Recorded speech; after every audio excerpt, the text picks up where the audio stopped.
In the pines you'll find me there,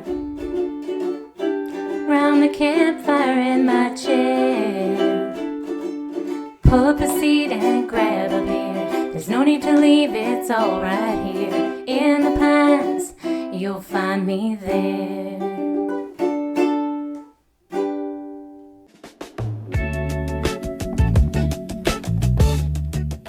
My name is Ron. I own, along with my wife, In the Pines Seasonal Camping Resort here.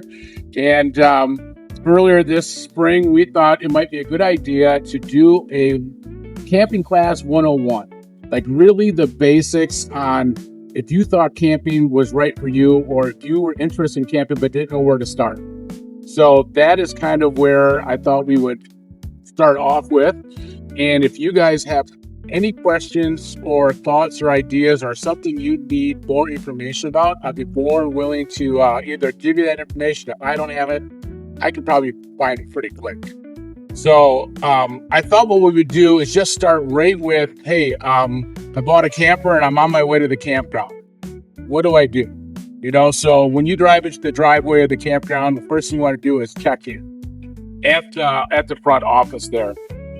And some of the great questions you can ask once you get into the office is probably the most important, is that is all the camp rules. And they'll usually have a list of all those and they can actually hand out to you. And then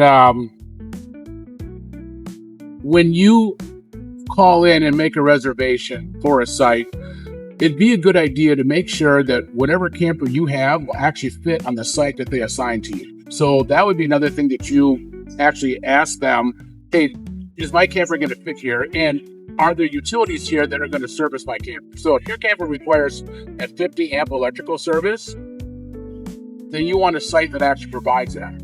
So if they're like, oh no, our sites only have 30, then you can ask to be moved to a different site.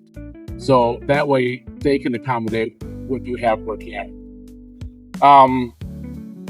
Another thing is that ask them for a map and then have them actually use arrows to direct you to exactly to where your site is.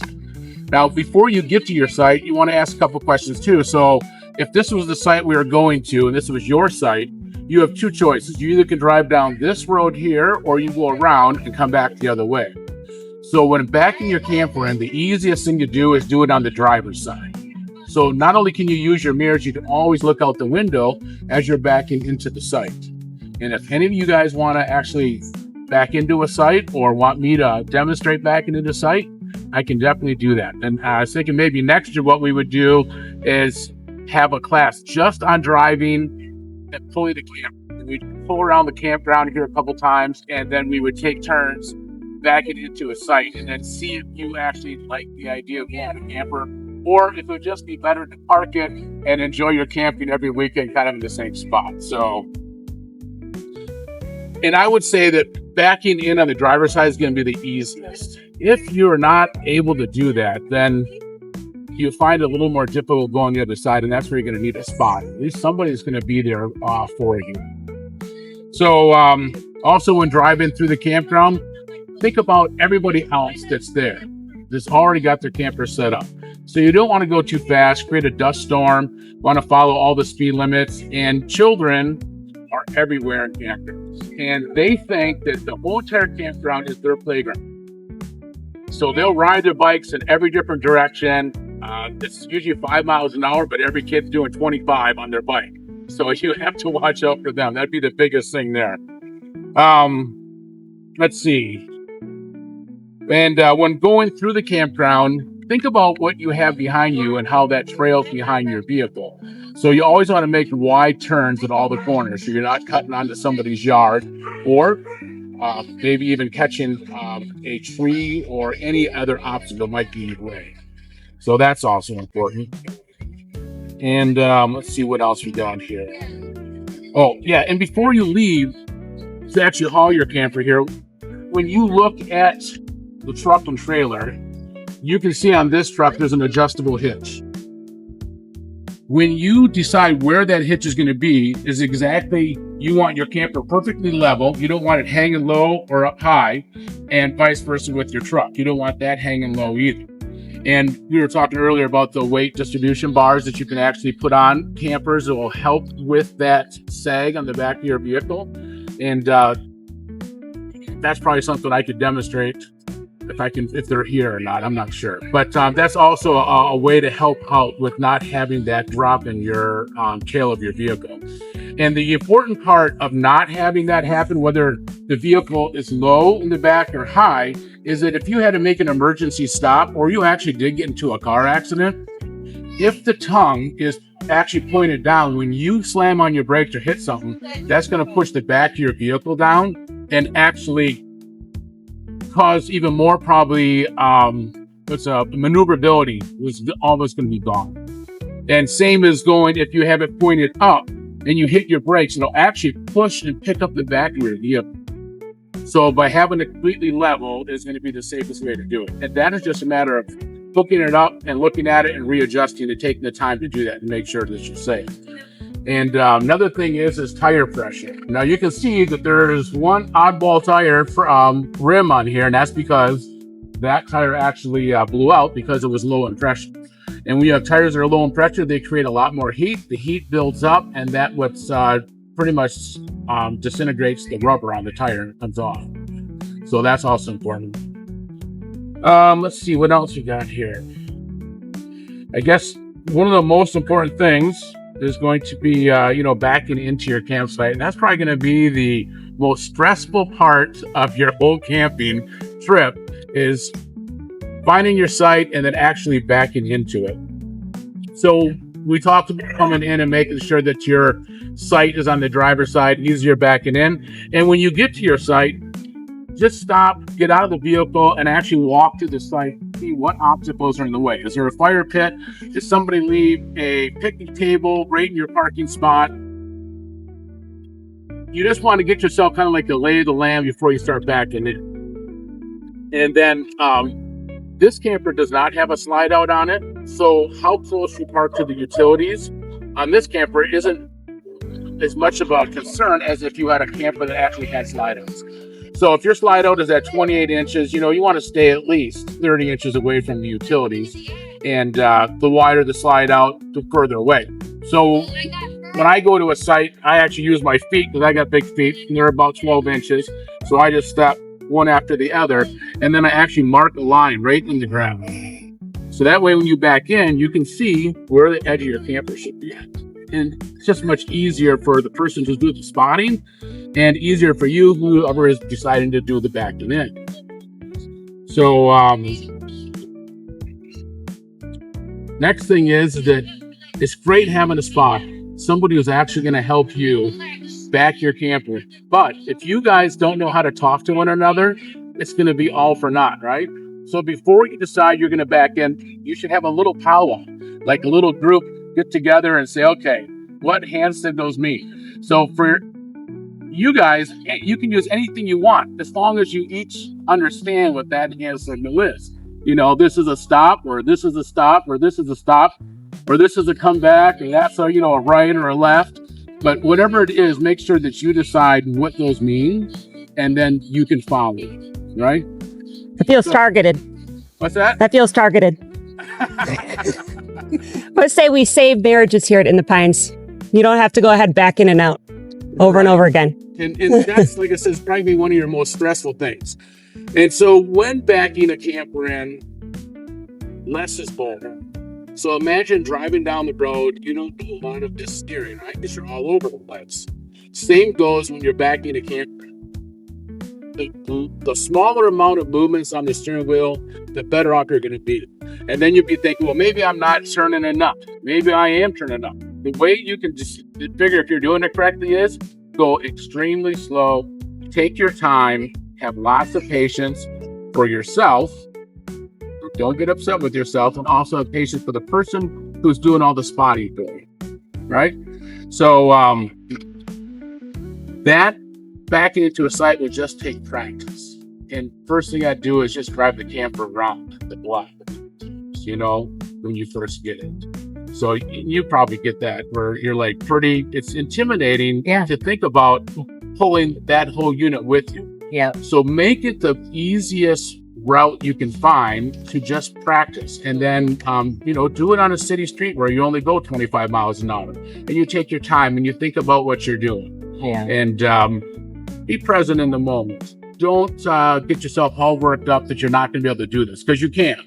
It just takes patience. And don't worry about what other people are thinking. That's when you're right. Don't backing worry up. about what they're doing. Give them a show. Have fun. You laugh follow about your it. rules and you follow the rules of the road, and you'll be just fine. Take Yeah. your time. So I was going to say that's probably the most difficult thing when it comes to camping is just get into your sight, And the person who does all the spotting, you're going to be like, I have no idea what I'm doing, right? Come on back. Sure, turn this way. If you think about the camper and pivot points, right where the axles are at is where the pivot is, where that trailer is going to move. And coming into a site, backing in, or even just driving down the road and making corners, you have to understand how that trailer is going to track. So if any of you guys are halfway decent at geometry, that's going to be a huge help. If not, then you might have to practice a lot. So thinking of arcs and where you start turning, and this goes back to just having patience with yourself.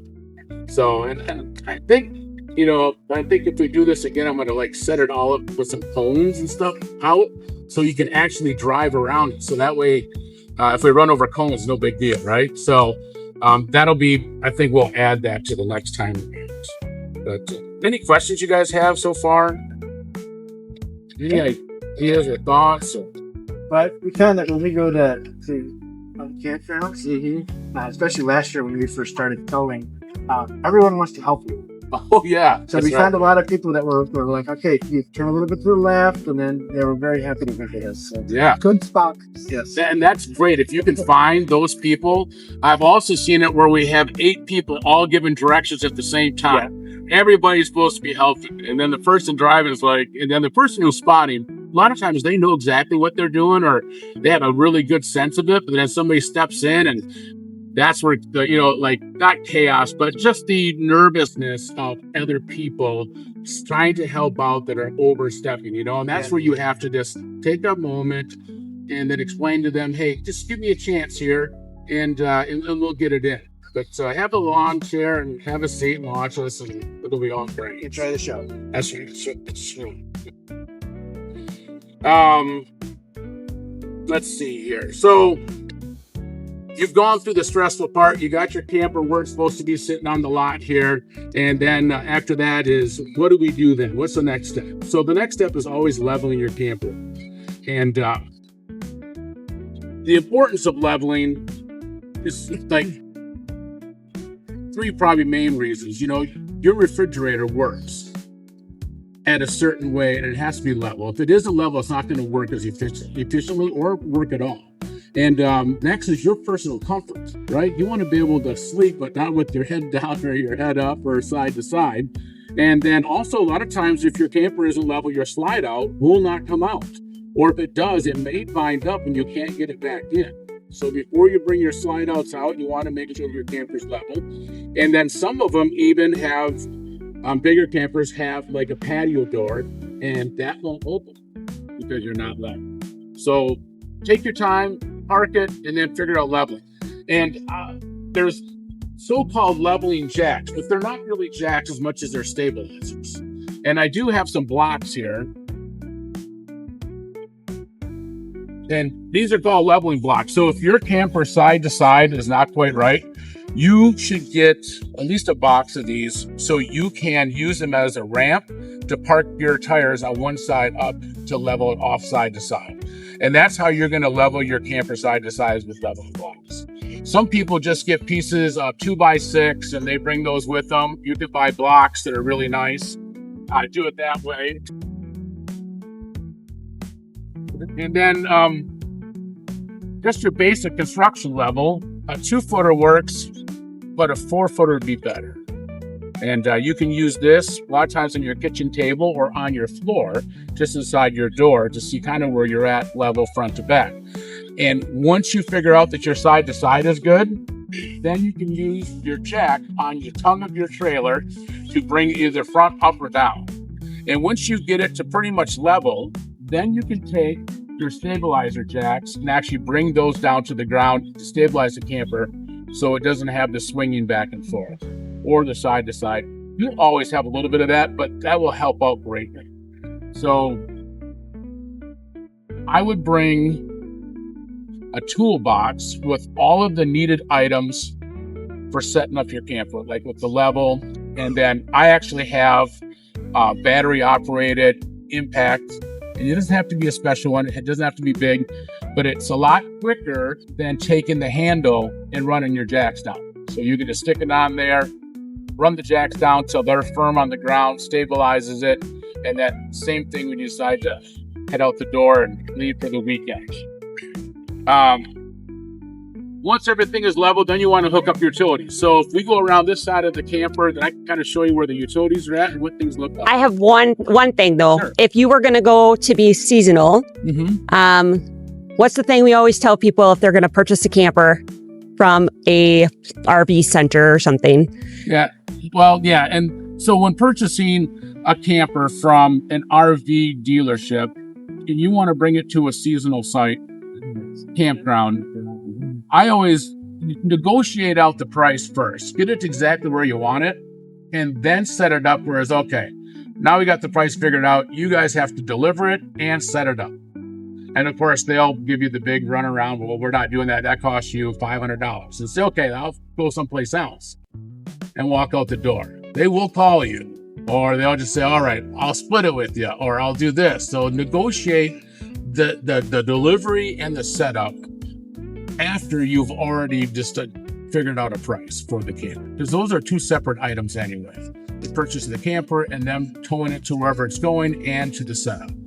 So that's what I would do. And that it'd be firm with, because they want to make a sale. That's what they do for a living. So they're willing to, it's only time for them. So whatever their employees cost to work per hour, that's what they're going to do.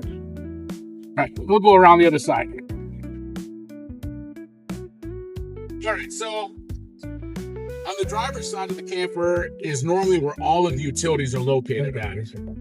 And as we work our way down, and some of these things are not as important as other things, but on this camper, the water heater is located on this side. And that would be right where this is at.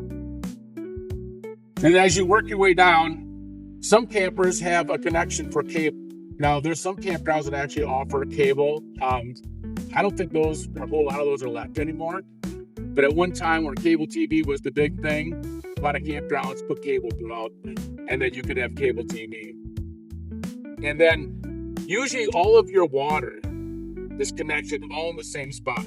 And there's two types of connections. There's actually one for your water tank, and then one that goes just for city water. And that would be connected up to a water faucet in the campground.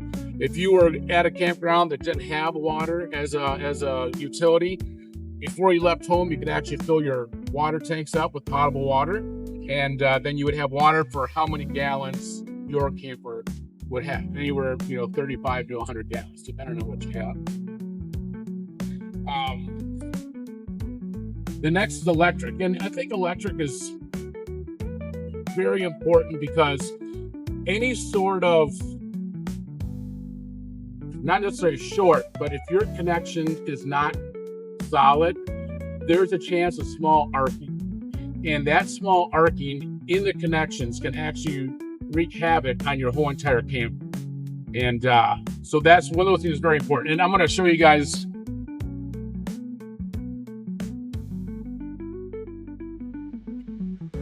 Now, when you guys look at the connection, this goes into your camper, and you can see how it's shaped like an L. And that means it's supposed to go in, and usually goes in like this and then turns. So what happens is people just slide it in, and they don't do the turning, and then you don't have a good connection. And then people just slide it in, and then they take this ring and they tighten it up, and that holds it in place. But you're really not getting a good connection between your cable and your key. So if you guys already have a camper and you've already been doing this, go home and check that. Make sure that you have that connected correctly, because it'll start actually burning in there, and it will melt the connections, and it'll only make it worse. And then things inside your camper will start burning out. Another thing is that everybody likes to do some camping in the spring and in the fall. if you have a space heater, electric space heater, they do not do good in campers. You will actually burn out your transformers, you will burn out your electrical box by using them, and you will melt these down because it draws so much amperage for so long that your cord will get hot. If this isn't connected correctly, you can actually melt this, and you can even cause a fire. So I always tell people, stick with your propane furnace that's on board. Use that for your heat. I know you have to go get your tanks refilled, but it's I think it's a safer bet for you and your camper. So you guys want to come over, I can show you what the electrical box looks like. It's pretty much a basic electric box that you're going to see in almost any camper. And I guess one thing I probably forgot to talk about was site numbers. So when you get your site map and you're driving to your site, ask the front desk, hey, where are the site numbers located at? So you can figure out where you're at. So as you can see, ours are located right on the electric meter. Some of them, they've posted right out in the front. So that way you don't get lost. Anyway, this, you look underneath here, and I'm going to show you, there's 3 outlets here. There's a 50 amp service, there's a 30 amp, and then this one right here is our 20 amp service. So this is just like your outlet at home. And we have different adapters here too. So I'm trying to figure out what would be the best way to go through this. But a 20 amp is really made for just plugging in a hair dryer, or if you had a drill, or anything that requires just a regular plug-in.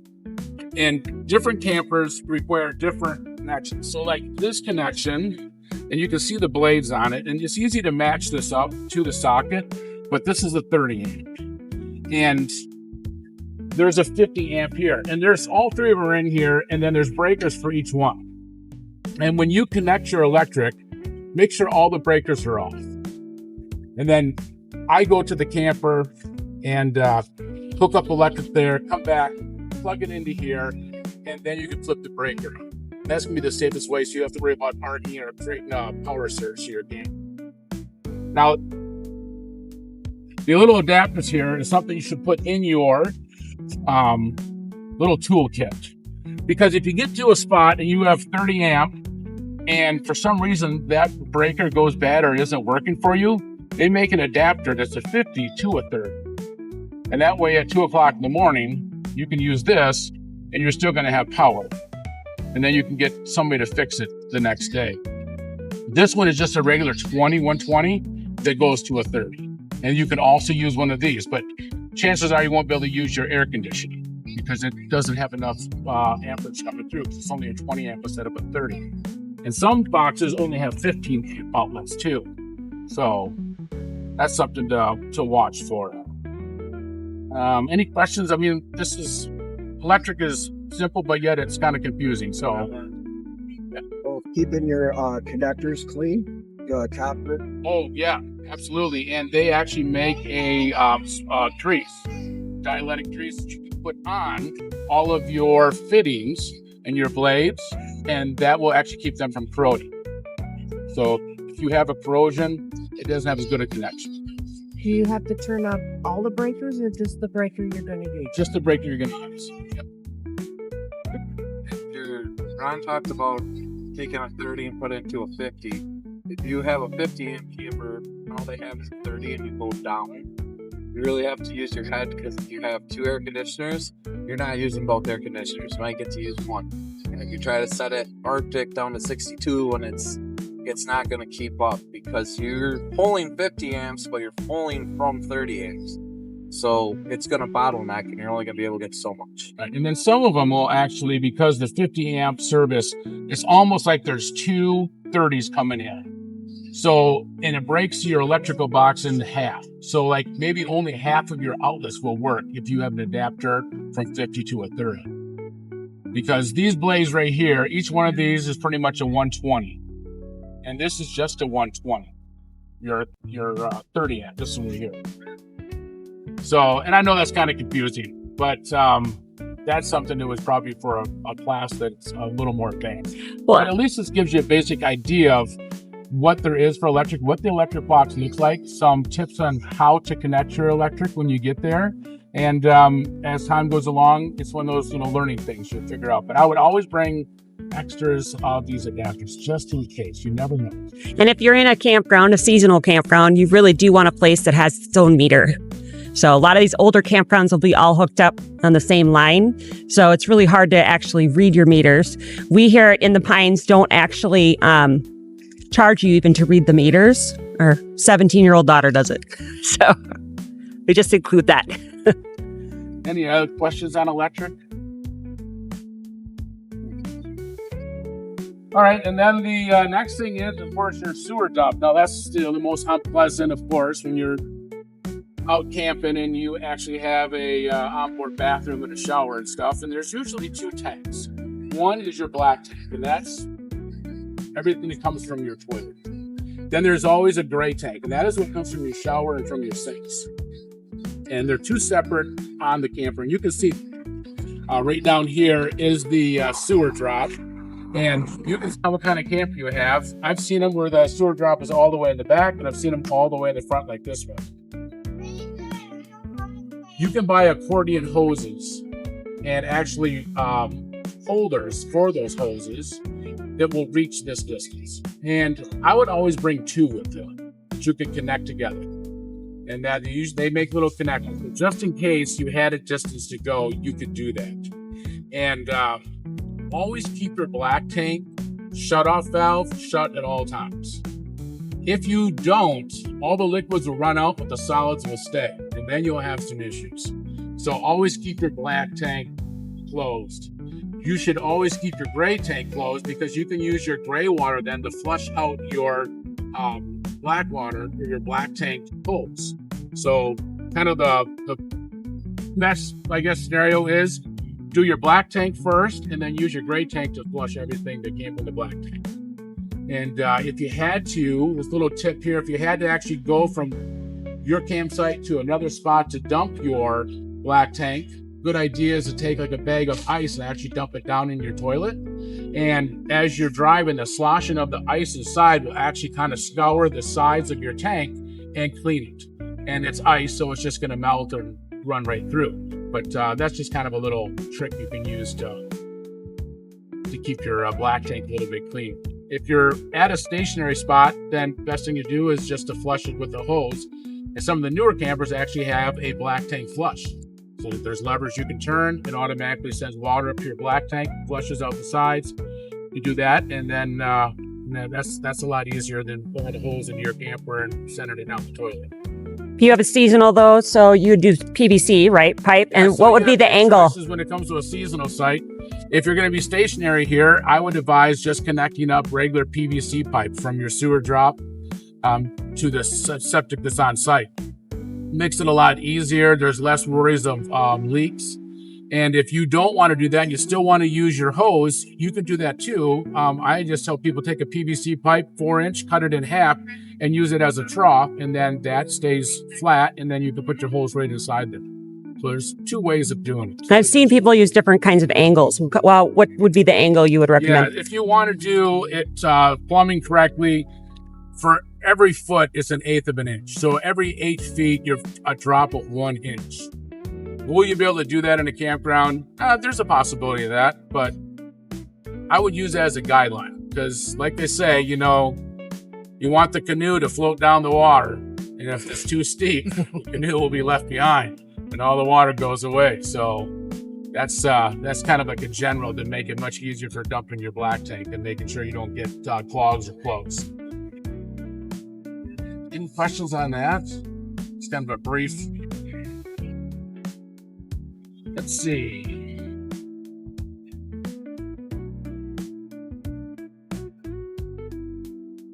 We kind of went through this.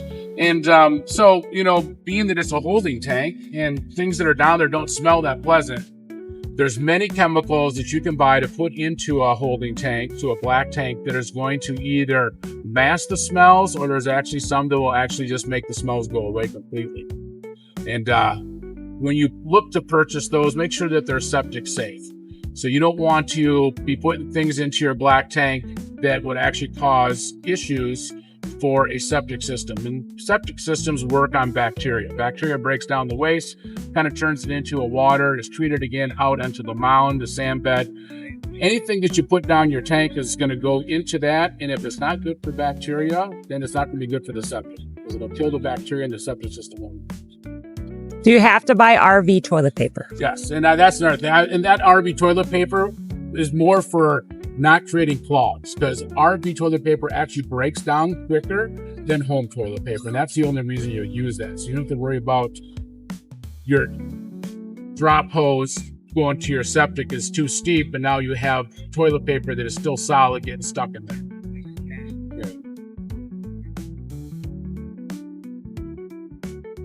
All right,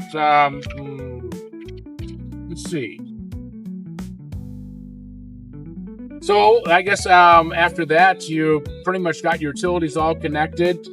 We kind of went over dumping your black tanks, or saved it up for the weekend. I mean, you're very unlikely to fill your black tank all the way up, but most campers actually have gauges that you can read. So I say leave the black tank the way it is. Just before you leave, that's when you would go ahead and dump it. And if you're at a seasonal campground, same thing. Go the whole entire weekend before you get ready to head out the door. Then that's when you would dump your black tank and then rinse everything with your gray. Now, some people, go ahead. When you hook up your water, is there a reason they're supposed to use the white and blue hose instead of any of Yeah, I should have brought my other hose over here. I do have a vinyl potable water hose, and I left it on the truck. I'm sorry. Red will get it. But so as you guys know, when you go to the hardware store, you walk around and there's a garden hose and then there's a potable water hose. And you're always thinking, well, what's the difference? Does it really matter? It does really matter. And what you want is a vinyl potable water hose and not a garden hose. And the reason you don't want to use a garden hose for your drinking water is that rubber has really tiny pores, and bacteria can actually get in those pores and they can actually start growing. And that bacteria can actually hurt you. Vinyl hoses do not have that. And it's less likely that bacteria will actually grow inside the hose compared to a rubber hose. So for just your general health, that is something that you have to watch for. And then also, if you're using your water tank and you want to be able to drink that water, you should actually sanitize that at least twice a year. And that's 1/4 cup of unscented household bleach for every 15 gallons of water. And you can easily pour it into the spout that's here, then fill your tank up and let it sit overnight. So if you have 30 gallons, you want a 1/2 cup of bleach. Let it sit overnight. The next day, hook up a hose to it and then start running the water through your whole entire system, and that will sanitize it. And once the smell of bleach goes away, then it's just time to fill your tank up and use it as normal. But it gives you a sense that of safety then, that you're not going to get sick from your own water.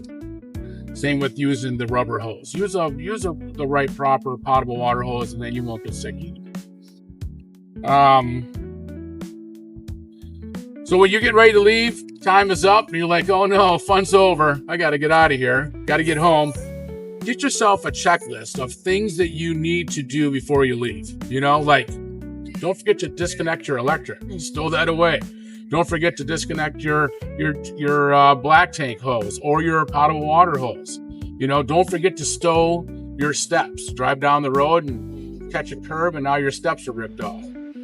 So sit down in the evening and just come up with some ideas about, hey, things I should remember before I leave.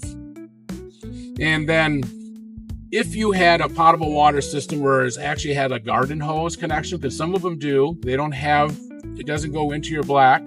If you have one of those, make sure that you color code your hoses for your potable water and for your black.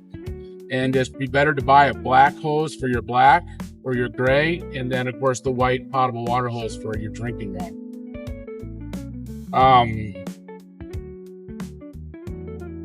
And I would keep a dedicated toolbox with you in your camp. And another thing that's important too, I forgot about this, is pet records. So if you go to a campground, you should always keep a copy of all of your shot records in your camper in a spot that you know where it's at, and it always stays there. So you don't have to worry about, hey, did I bring my records with me? Because some campgrounds won't let you in with your pets if you don't have shot records.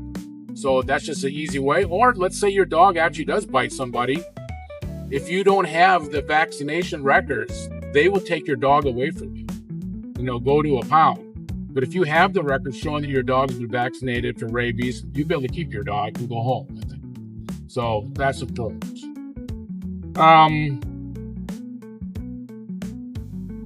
Yeah, and small things to bring with you too, is like an outdoor rug, something that you can put underneath your awning. It'll keep sand and dirt from getting into your camper. Yeah. When you're getting ready to leave, I know this sounds silly, but you're hooked up, you got everything pulled apart, you're getting ready to pull out. Do a 360 walkabout. Just walk around, walk the whole thing. Look, did I grab my wheel chocks? Do I have my this? Is there anything under my tires? Are all of my doors latched shut? Because we've all seen the guy driving down with his shower nozzle hanging out the side, dragging it down the highway. But you just do a 360 walk around and look at everything and just do your little mental checklist. So doors are shut, this is good, everything's picked up. My kid didn't throw something under the tires right before I get to leave, just a 360 walk around and make sure everything looks good. You can pull out. Yeah, and I think that your partner and you should both do one. So 4 eyes better than, just 2 doing the walk around and looking, because you could miss something that the other person can see. We're all different heights. We all look at different areas. And that way you both know when you get in the vehicle to drive away that the camper's ready to go. One of them doesn't have to look at the other one. Hey, did you look at that? You both know it. And I guess after that is kind of like campground etiquette.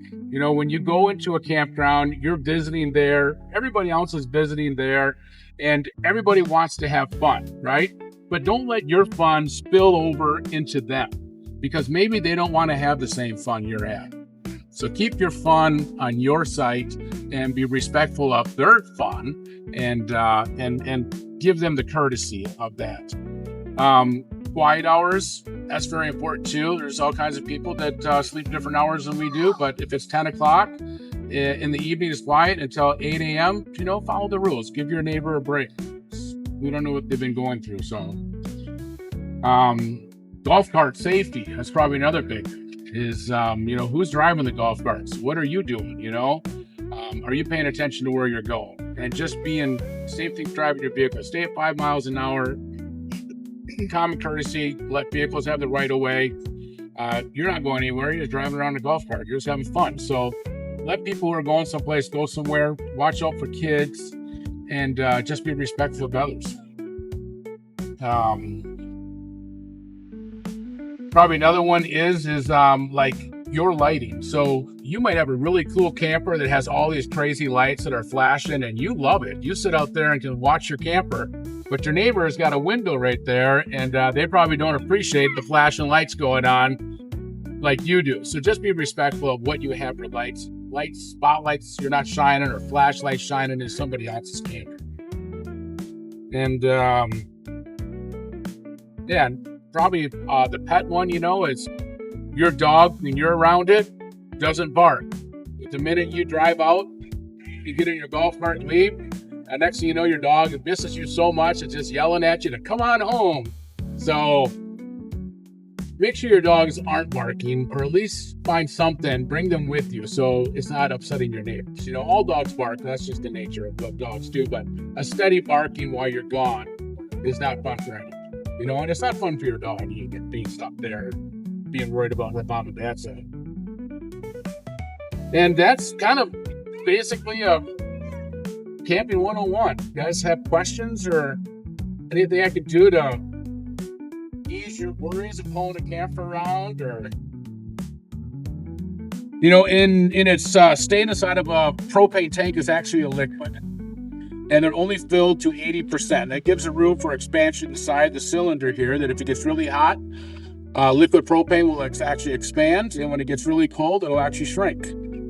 So trying to think what would be the easiest way to start this off is that there's usually 2 cylinders on your camping unit, and they're connected to a thing called the regulator. And the regulator actually takes the pressure that's inside of the cylinder and it lowers it to a safe pressure that can go inside your camper for all your gas appliances. Usually on your regulator, there's a thing called an auto crossover, an auto changeover, and it usually has color indicators. So when you come or when you get to the spot that you're going to camp, whichever tank you turn on first is the tank that will actually start being used. And where the indicator shows that you have pressure or you don't have pressure, usually a green or a red, or maybe it might be just a clear or a red. And there's usually a little pointer that points to the tank that you're going to be using. And that's just a good indicator as to when you get to your next spot. Hey, which tank was I off on? Well, look at the indicator, turn that tank on first, then turn the second one on.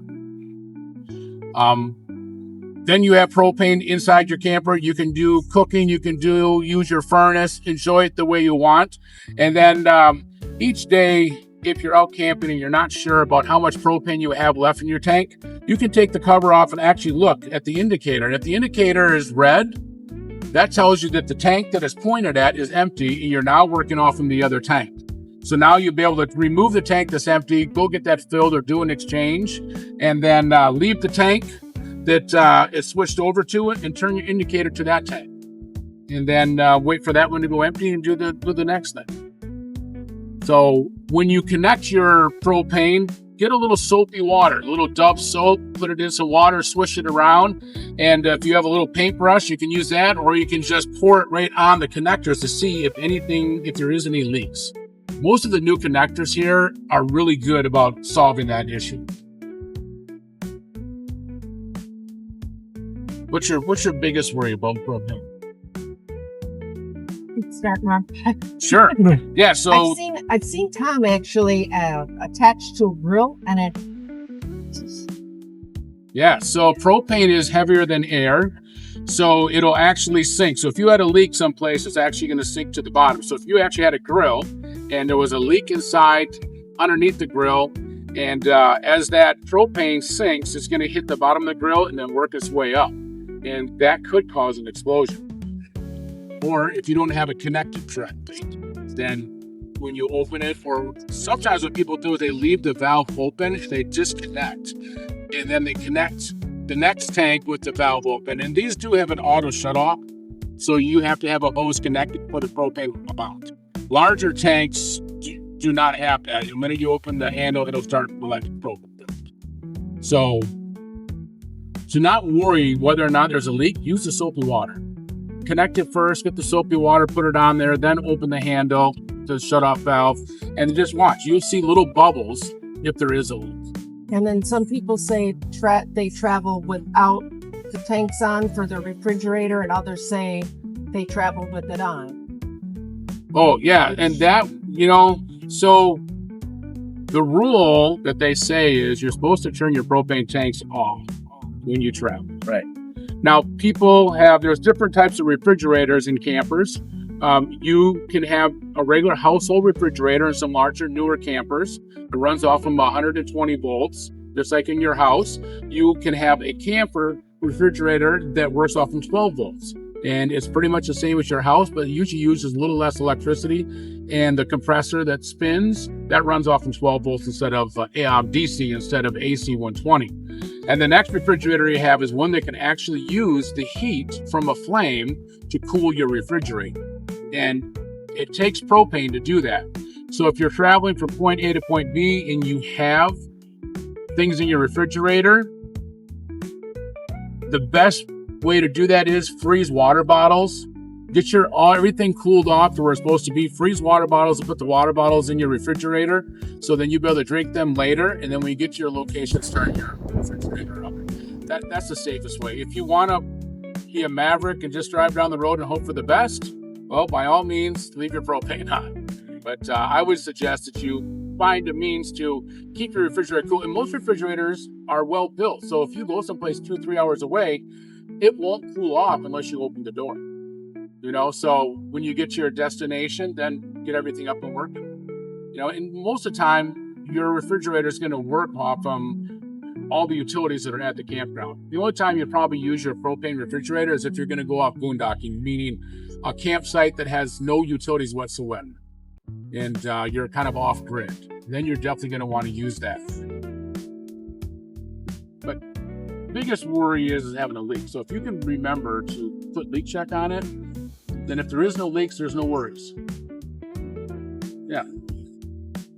Will your tank sometimes smell just when you have big temperature swings? Like, is there where it might, it's not leaking, but you still might get a little smell out of it if it's Yes. really cool one day versus really warm? Yeah, so on your pressure regulator that lowers the pressure of the tank so it can be safely used inside your camper, if the pressure inside your camper actually builds up to a point beyond that pressure, safe pressure, there is a relief valve on your regulator.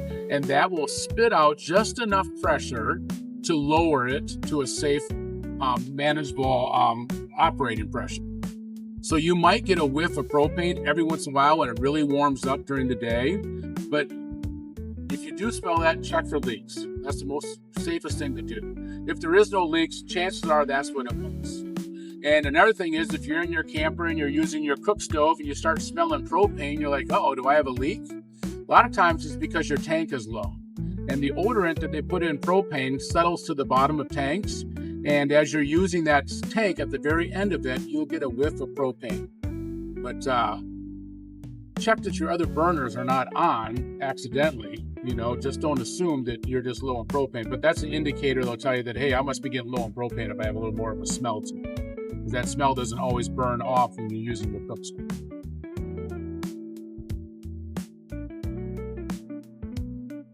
Any other questions?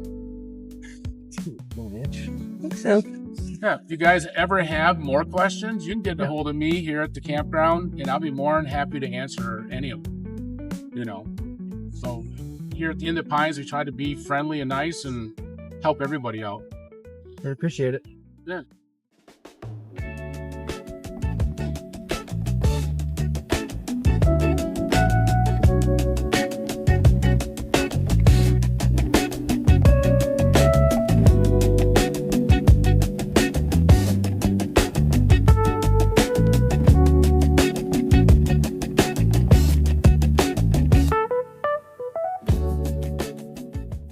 Pull up a seat and grab a beer. There's no need to leave, it's all right here. In the pines, you'll find me there.